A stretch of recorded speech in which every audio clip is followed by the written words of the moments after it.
Finalment hem pogut eixir de casa i ens ha pres un poc el solet, no? Bé, la comunicació d'avui és perquè ja vos vaig comentar com aniria al final de curs i que estàvem un poc esperant que com concretava Conselleria el que havíem de fer en les aules. Ara ja tenim, ja sabem algunes coses més i jo crec que comença el mes de maig i interessa que vosaltres també ho tingueu clar. L'ordre que ja ha publicat la Conselleria, que crec que la va publicar el dia 2, està al vostre abast, la podeu mirar, la podeu consultar. Jo senzillament intentaré concretar 4 cosetes que són, jo crec que fonamental per a tranquil·litzar-vos i també per a que seguim el període que queda, que és d'un mes pràcticament, seguim treballant amb la mateixa tranquil·litat i amb la mateixa, diguem-ne, amb el mateix bon resultat que fins ara, perquè realment vosaltres i jo, que hem hagut d'improvisar un poc què fèiem i com ho fèiem, bé, jo només puc estar molt contenta per els resultats que comencem esta nova fase i bé, ja sabem que no tornarem a l'institut i també sabem que finalment les classes s'acabaran el dia 16 de juny i començarem el curs que ve, començarem el dia 7 de setembre. I és important que tingueu clar que encara que acabarem un curs no estarà acabat del tot perquè una part de les coses que no hem fet les haurem de fer el curs que ve. Per tant, els 2 cursos van lligats.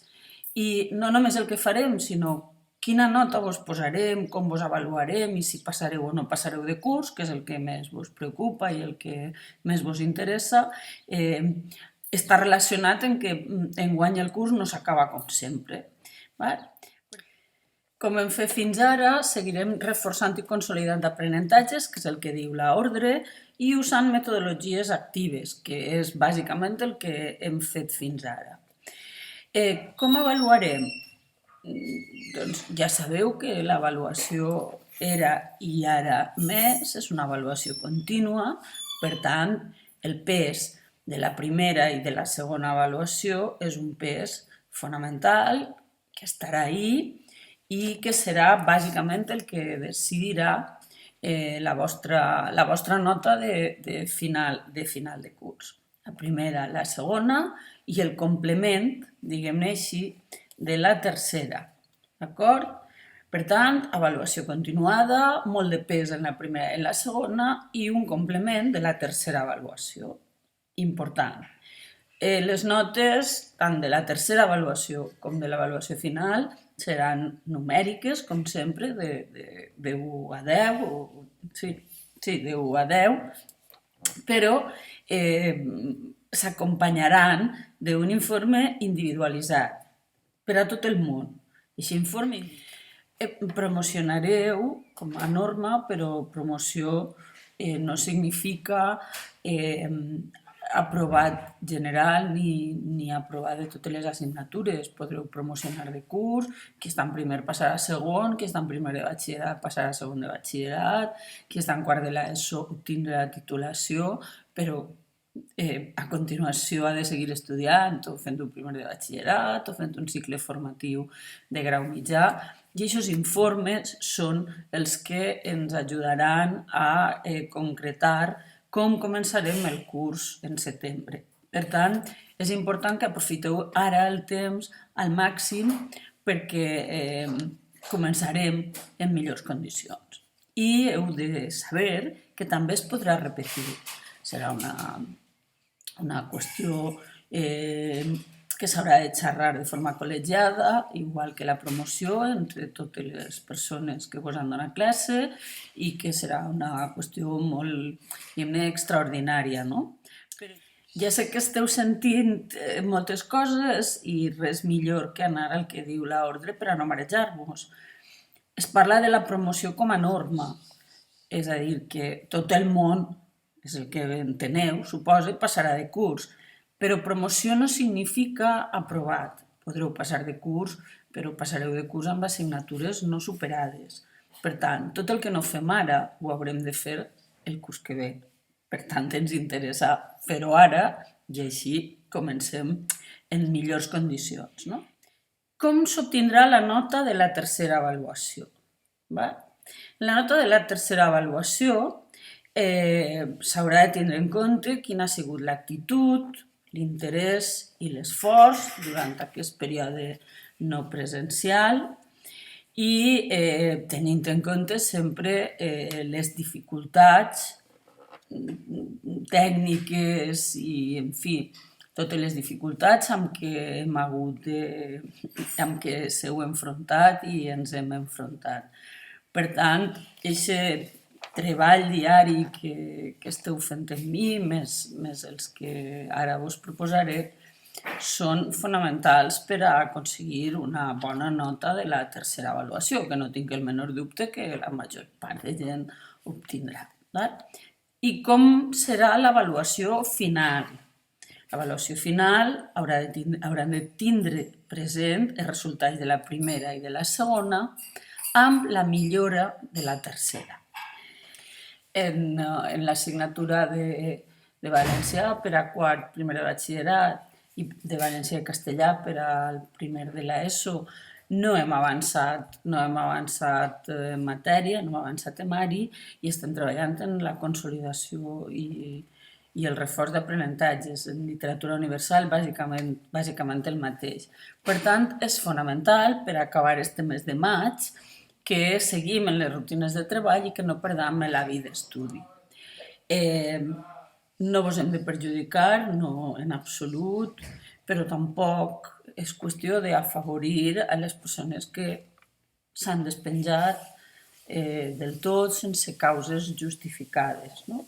Per tant, vos recomano que seguiu igual, que seguiu contestant el bon dia i que seguiu fent els treballs a la marxa que estem fent-los.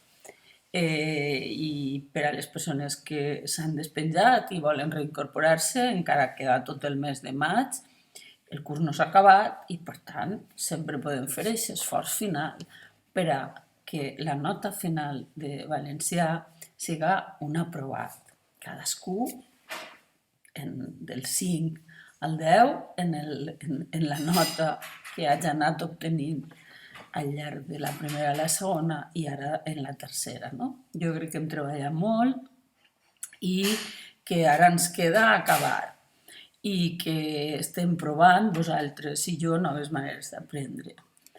El que vos plantejaré per acabar el curs van a ser 2 treballs amb la intenció que pugueu fer un treball en grup, ja veurem, i un treball individual. I després a la gent que és poquíssima, però que en quart i en primer de batxillerat ha suspès valencià, que és molt poca, algun treball de recuperació que s'hauria de lliurar en el mes de juny.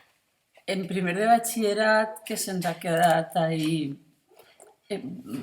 pendent tot el treball sobre història de la literatura, que me l'havia deixat per al tercer trimestre, preparant coses molt interessants i que s'han quedat per veure.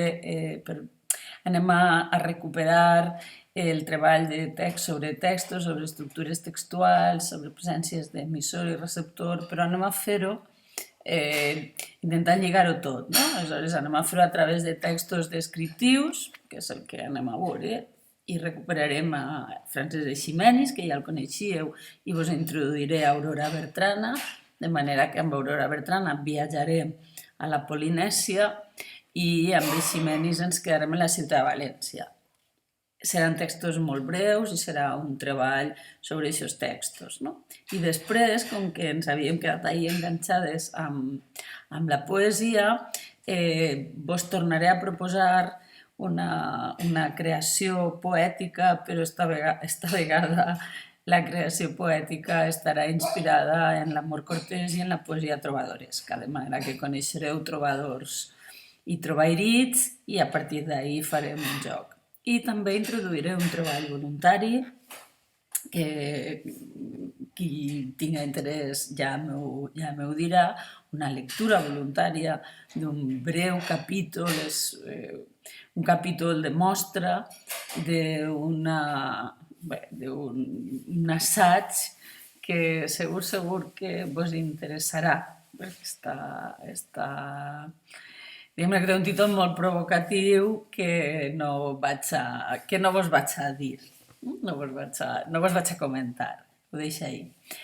I les persones que estan suspeses, que són poques, doncs ja parlarem, i el treball, perquè no hi haurà examen, per tant, el treball o les activitats doncs de recuperació ja les faríem en juny. La resta que us he comentat les haurem d'anar acabant al llarg del mes de maig. Recomanem, per tant, també que qui no s'hagi posat al dia doncs que s'apunte i que vagi fent parals.